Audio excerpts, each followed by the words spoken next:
Je commence par couper toutes mes pièces, donc en tissu et en doublure. Je fais bien attention à reporter l'écran.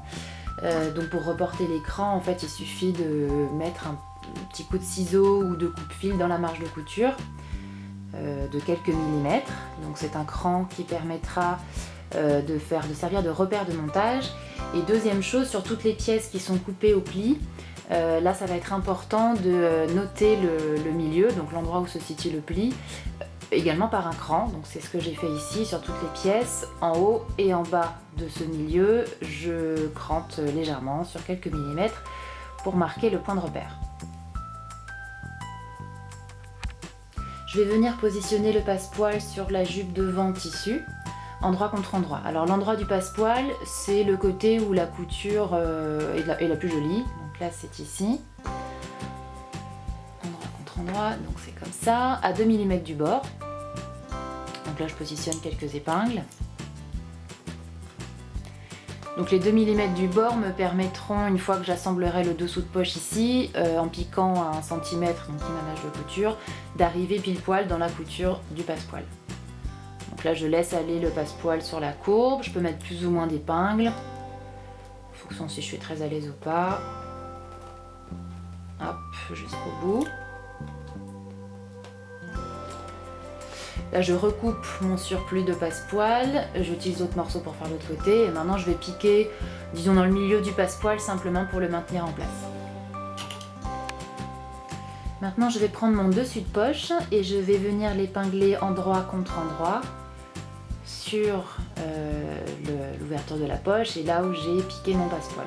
Donc je vais l'épingler un peu partout pour bien le maintenir en place et en revanche je ne vais le piquer que sur cette ligne là, donc sur la ligne là où j'ai juste précédemment piqué mon passepoil. Je pique à 1 cm, ensuite je cranterai la marge de couture puisque là c'est un arrondi pour permettre à l'ensemble de bien se retourner.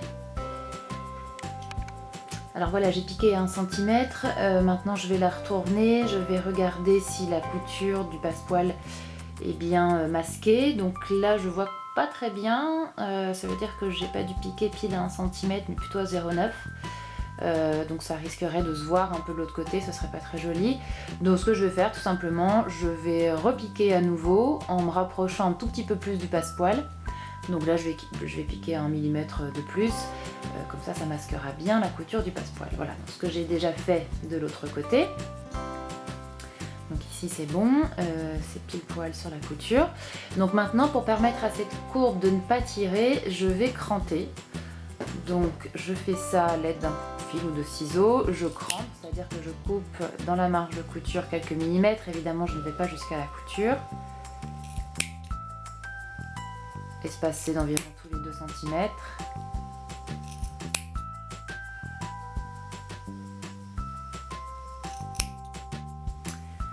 Je vérifie qu'en tirant comme ça ne tire pas trop. Donc là, je vois que ça tire encore à ce niveau-là. Donc je vais peut-être pas dû couper toute l'épaisseur. Je peux cranter jusqu'au bout maintenant.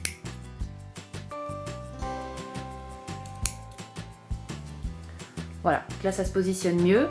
Donc maintenant, je retourne le dessus de poche sur l'endroit.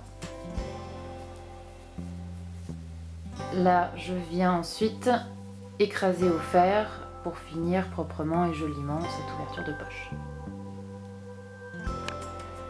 Donc je prends maintenant mon fond de poche. Alors je me réfère au patron parce que la forme est assez atypique, c'est ni un carré ni un rectangle. Pour être sûr que c'est bien mon fond de poche droit que je fais correspondre avec le côté droit de ma jupe. Donc ici j'ai un cran, c'est le cran du côté qui correspond avec le côté de la poche. Et pour le moment, je vais uniquement épingler ensemble les deux parties de la poche qui se trouvent à l'intérieur de la jupe.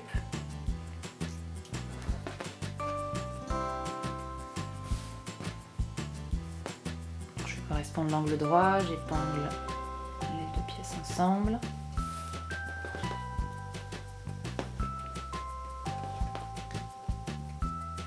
J'épingle ce bout-là.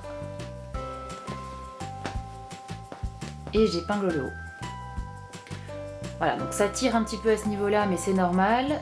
En revanche, ces deux lignes-là se montent parfaitement bien ensemble. Voilà, donc je peux rajouter un peu plus d'épingles, il ne faut jamais avoir peur de trop en mettre. Donc maintenant je pique ici et là pour refermer la poche et je fais pareil de l'autre côté. Alors voilà, mes fonds de poche sont assemblés. Maintenant, je vais faire correspondre l'écran sur le haut de la jupe. Donc ce cran-là correspond à la fin de la poche. Donc là, je positionne une épingle.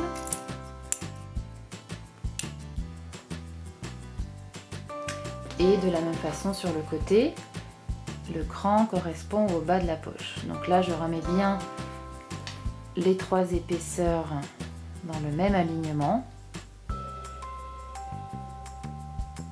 Et j'épingle. Maintenant sur ces deux côtés-là, donc le côté ici et là sur le haut, juste en dessous de la ceinture, je vais piquer quelques points dans la marge de couture pour maintenir mes 3 épaisseurs ensemble. Alors maintenant sur le haut de la jupe, à ce niveau-là, je vais piquer un fil de fronce. Donc un fil de fronce, c'est fait avec une tension nulle et une grande longueur de point. Donc ça permettra, en tirant sur un des 2 fils, de froncer assez facilement. Donc là, comme j'ai une relativement grande largeur, je vais piquer 2 fils de fronce en m'arrêtant un au milieu et ensuite en repartant. Et si j'avais cousu une jupe en plus grande taille, en 10 ou en 12 ans, j'aurais même pu faire plusieurs fils de fronce pour froncer à chaque fois sur des longueurs pas trop importantes.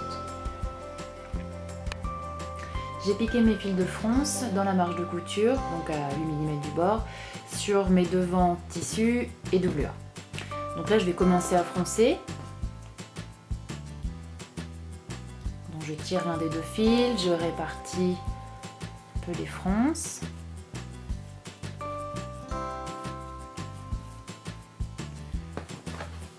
Donc je fronce comme ça sur chaque partie, chaque tronçon où j'ai réalisé un fil de fronce.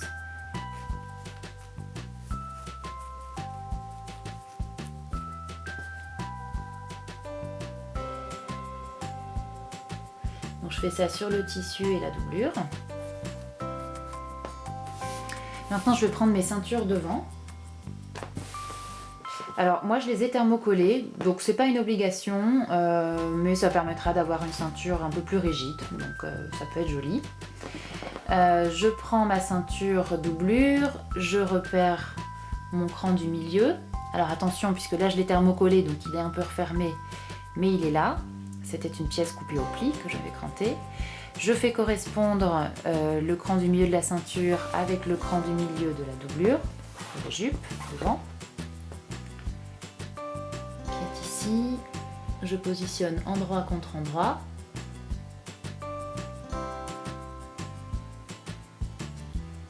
Je mets une épingle. J'épingle également le bout.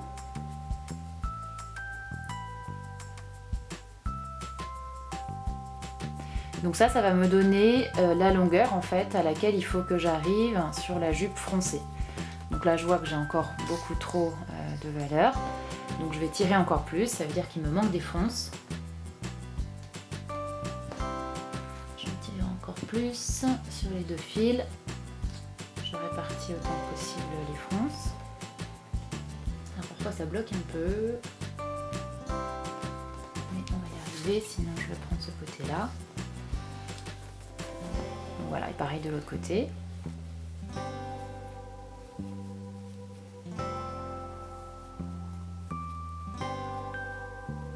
Je positionne une épingle sur le bout.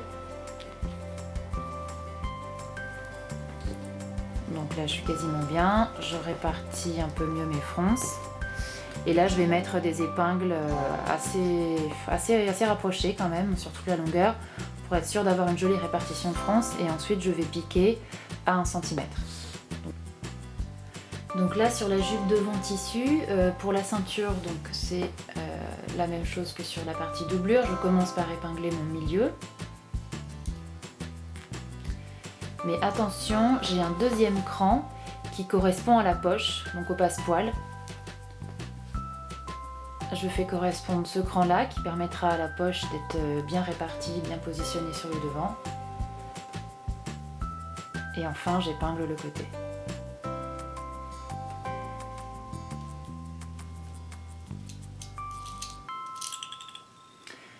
Voilà, donc pareil de l'autre côté. Et sinon, c'est le même principe que pour la doublure.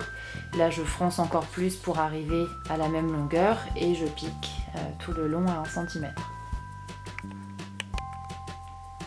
J'ai terminé d'assembler mes ceintures sur la jupe devant. J'ai rabattu la marge de couture sur la partie tissu vers le haut, vers la ceinture, et la marge de couture sur la partie doublure vers le bas. Voilà, maintenant je vais m'occuper du dos, alors uniquement le dos tissu, puisque seule cette partie-là sera froncée, donc j'ai de la même façon passé plusieurs fils de fronce. Là, je prends la ceinture dos qui, elle, n'a pas besoin d'être thermocollée quoi qu'il en soit, puisque ce sera froncé au moyen d'un élastique. Donc je fais correspondre le cran du milieu dos.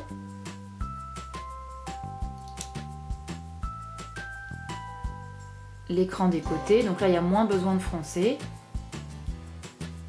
Donc de la même façon, je répartis mes fronces, je pique à 1 cm et je viendrai rabattre la marge de couture vers la ceinture. Donc maintenant que mes ceintures sont assemblées, je vais assembler le dos et le devant, d'une part du tissu et d'autre part de la doublure. Donc je positionne dos et devant endroit contre endroit. Je fais correspondre ici mes coutures de la ceinture. Donc là sur la jupe tissu, les marges de couture sont rabattues vers la ceinture. Je mets une épingle. J'épingle également le haut de la ceinture et le bas de la jupe.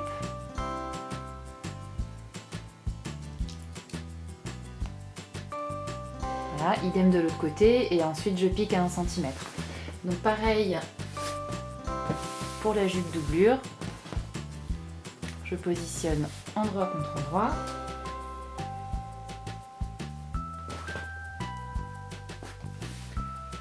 J'épingle sur les côtés.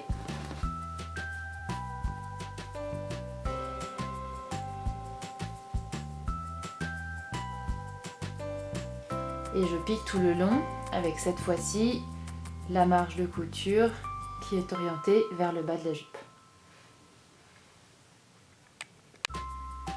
Je me retrouve maintenant donc avec 2 jupes, une tissu et une doublure. J'ai ouvert mes côtés au fer et maintenant sur les côtés de la jupe doublure, je vais découdre légèrement à l'aide de mon découvite sur 3-4 cm, à peu près au milieu. Donc je fais évidemment attention à ne pas couper le tissu.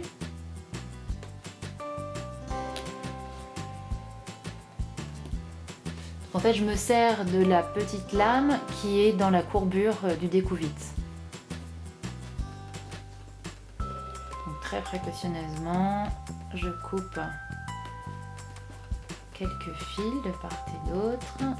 Voilà, donc on verra ensuite, ça m'aidera à passer l'élastique à la taille. Je fais pareil de l'autre côté.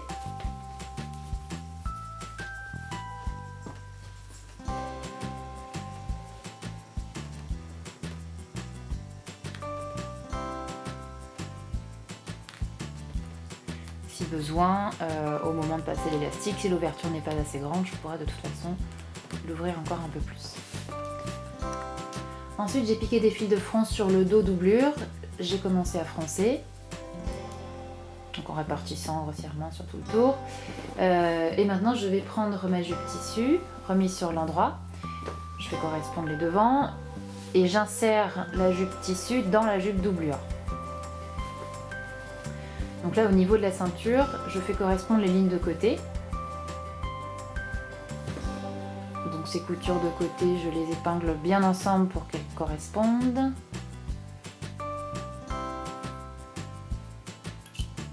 Donc une première épingle.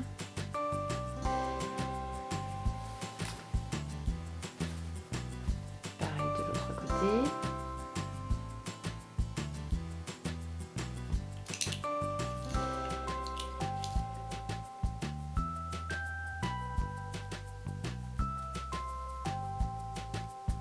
Pareil sur le milieu devant. Là, sont de longueur identique, donc ça se montrera très bien. Et sur le dos, je fais correspondre le milieu dos.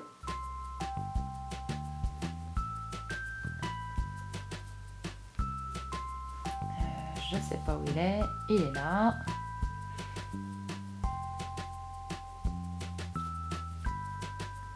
Donc je mets une épingle.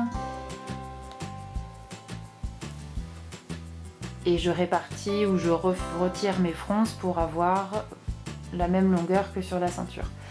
Voilà, maintenant je pique la ceinture tout le tour d'un seul tenant. Donc maintenant mes deux jupes sont réunies par la ceinture. J'ai ouvert la couture au fer. Et tout en laissant la jupe sur l'envers, je prends la couture de côté de la jupe tissu et de la jupe doublure. Je les mets côte à côte. Et maintenant je retourne sur un peu plus d'1 cm chacun des côtés pour pouvoir positionner tissu et doublure endroit contre endroit. Donc je les attrape par dessous. Donc là j'ai bien mes deux lignes de côté qui correspondent. Je ne m'occupe pas du reste pour le moment. Mes deux lignes de côté qui correspondent, mes tissus endroit contre endroit. Je positionne une épingle là pour bien faire correspondre les côtés. Ici. Et je vais piquer tout le tour. Donc je vais positionner quand même au préalable mes épingles pour pouvoir retrouver mes longueurs mais qui sont identiques, donc il n'y a pas de souci au niveau de l'assemblage. Donc là je retrouve mes crans du milieu.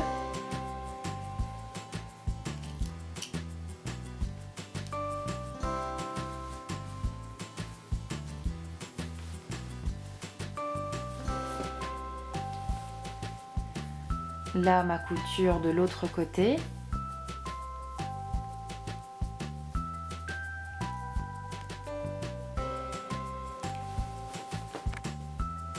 Voilà, donc j'ai assemblé le bas des deux jupes. Je me retrouve maintenant avec un vrai tube. Voilà, fermé de part et d'autre. Je retrouve une ouverture d'un côté dans la doublure. Et là, j'attrape le tissu à l'intérieur, un petit peu n'importe où, je tire. Je fais quand même attention en tirant à pas trop défaire la couture sur le côté de la doublure. Je repasse le tout sur l'endroit.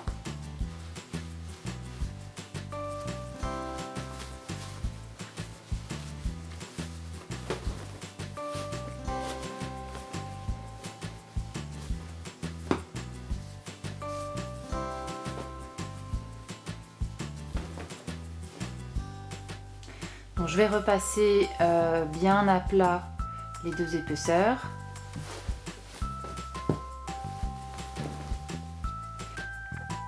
Donc là, une fois que ce sera bien repassé, je vais positionner des épingles à cheval sur la couture de la jupe et de la ceinture pour bien maintenir les deux épaisseurs ensemble. Et ensuite, je vais piquer dans le sillon de la ceinture en commençant à 4-5 cm du côté, en m'arrêtant à 4-5 cm du côté suivant, donc uniquement sur le dos.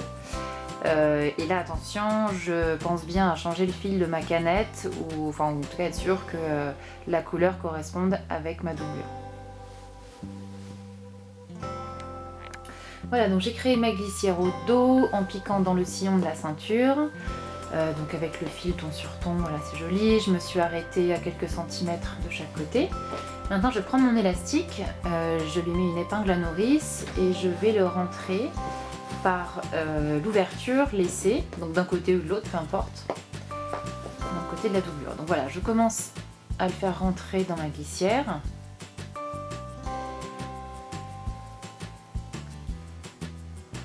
Là, je l'ai fait rentrer donc à peu près jusqu'aux 3/4, quasiment. Ce qui me permet de retrouver mon élastique à un bout. Donc le bout est là.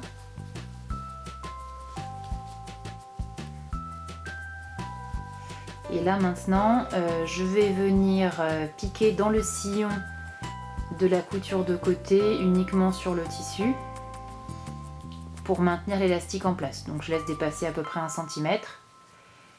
Et là, je pique ici quelques points. Voilà, là j'ai continué à faire passer mon élastique jusqu'à l'autre côté, toujours avec mon épingle à nourrice. Je passe par la fente, donc l'autre, celle de l'autre côté, doublure. Je récupère mon épingle à nourrice, je tire un peu. Voilà, je peux la tirer. Et là, donc, je vais faire comme pour l'autre côté, je vais fixer mon élastique en piquant dans le sillon de ma couture, de la couture qui correspond au côté de la ceinture tissu. Alors maintenant je vais terminer ma glissière. Je fais bien attention à ce que l'élastique n'ait pas tourné entre temps, donc là il est bien droit. Je mets un maximum de matière de l'autre côté. Il faut que je termine de piquer ici. Donc là je commence par faire correspondre mes côtés. Donc le côté de la ceinture, soit dans le prolongement du côté doublure. Donc je place une épingle là dans l'angle et il faut qu'elle ressorte dans l'autre angle.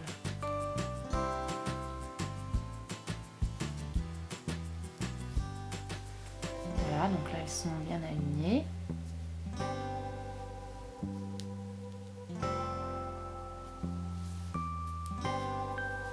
Pas complètement. Donc je prends le temps de bien les aligner. Ensuite, je vais pouvoir réécraser au fer les quelques petites fronces sur la doublure. Et là, en repassant du côté tissu, je vais continuer à piquer dans le sillon en allant jusqu'à la ligne de côté. Donc je fais pareil des deux côtés. Donc là, la jupe est presque terminée. Il ne me reste plus qu'à refermer les ouvertures laissées dans les côtés de la doublure. Alors, je passe par un des deux côtés, peu importe lequel, je vais chercher l'autre côté. Je vais récupérer l'autre ouverture que je fais ressortir.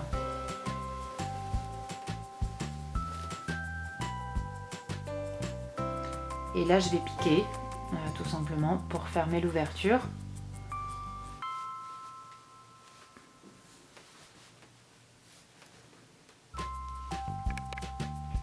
Alors maintenant, pour terminer, j'ai plus qu'à refermer la deuxième ouverture. Donc là, je vais soit faire à la main des points coulés, donc ce qui sera totalement invisible, soit à la machine une couture nervure, donc en mettant les deux côtés face à face, en piquant 1 mm du bord, donc ça sera quand même un petit peu plus voyant. Voilà, et puis ensuite un bon passage, et c'est terminé. Bravo!